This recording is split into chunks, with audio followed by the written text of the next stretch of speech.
Jika sebelumnya saya sudah membahas Yamaha RS King yang generasi 2 yang keluar sekitar tahun 90-an awal, kali ini saya akan membahas RS King yang generasi terakhir. Ini yang keluar di akhir 2006, kemudian beredar sampai akhir 2008 atau awal 2009. Nah, ini contohnya yang ini terregistrasi di awal 2009. Nah, bedanya apa sih dengan versi generasi sebelumnya? Yang versi terakhir ini kayak apa sih detailnya? Simak sampai akhir ini.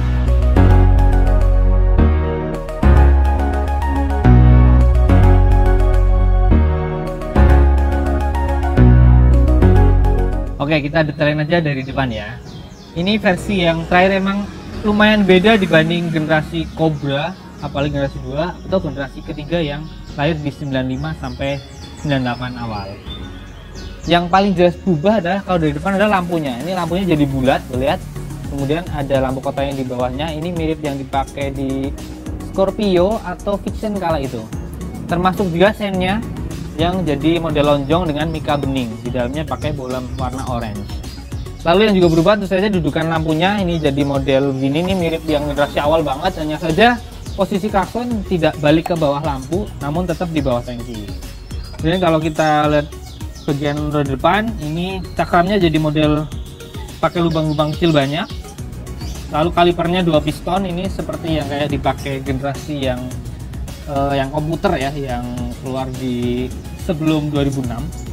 Lalu kalau kita pindah ke bagian area tangki dan sideboxnya, ini terlihat ada stripping model baru banget yang di RS King sebelumnya tidak pernah ada yang begini. Ini Yamaha nyebutnya stripping yang bergaya modern, jadi nyambung antara yang tangki sampai sini nih, sideboxnya. Kemudian ada tampak tulisan RS King dengan embel-embel Fighting Spirit. Ini tagline buat yang generasi akhir ini memang gitu.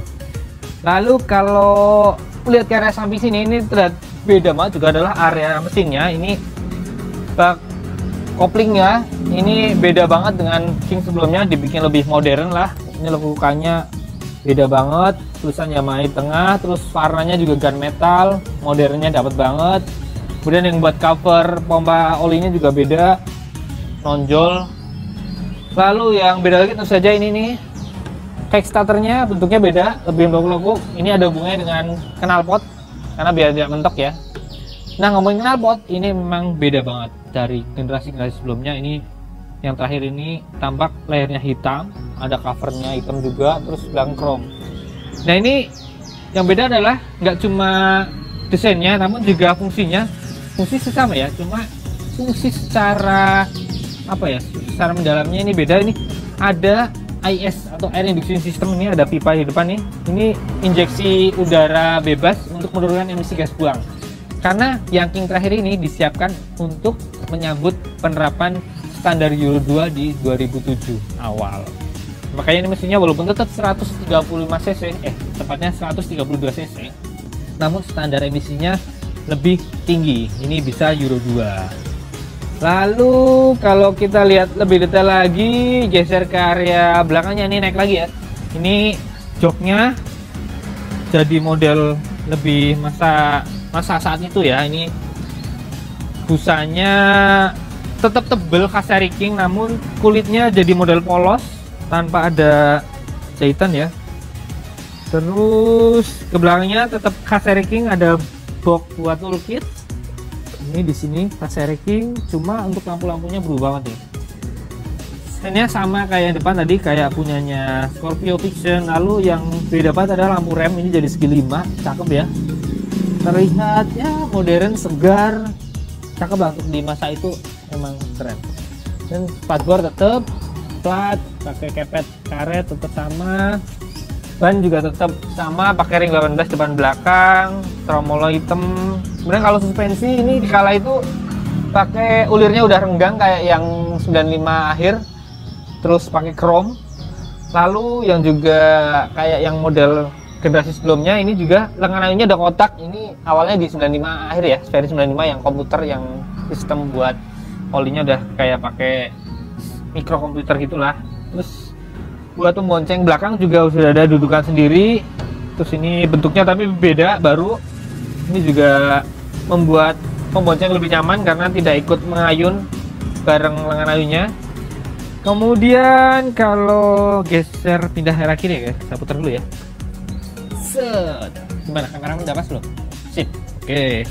Ini area kiri, ini penutup rantainya pakai plastik, beda dengan yang generasi yang lebih tua yang pakai logam. Kemudian nih footstepnya belakang terpisah ya, sama ke kanan. Tuas terserahnya masih sama, pada samping. Lalu nih bagian magnetnya ini juga lebih segar, dibikin bentuk-bentuknya mirip kayak yang buat ke kopling. Terus warnanya cakep, terlihat lebih modern ya tadi saya bilang.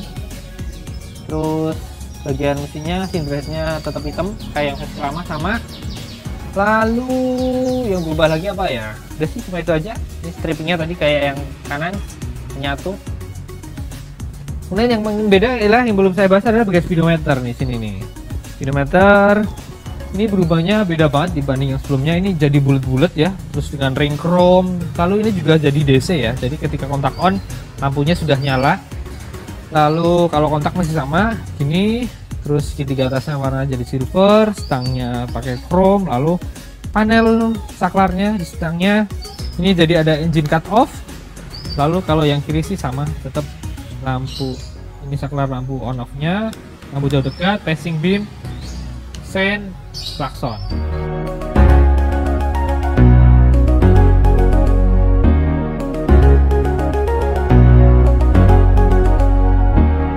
Lalu di ujung stangnya ada bandul, jadi lumayan berat biar mengurangi getaran. Lalu untuk spionnya udah lebih membulat juga, menyesuaikan dengan bentuk bodinya, nggak kayak yang lama yang kotak gitu.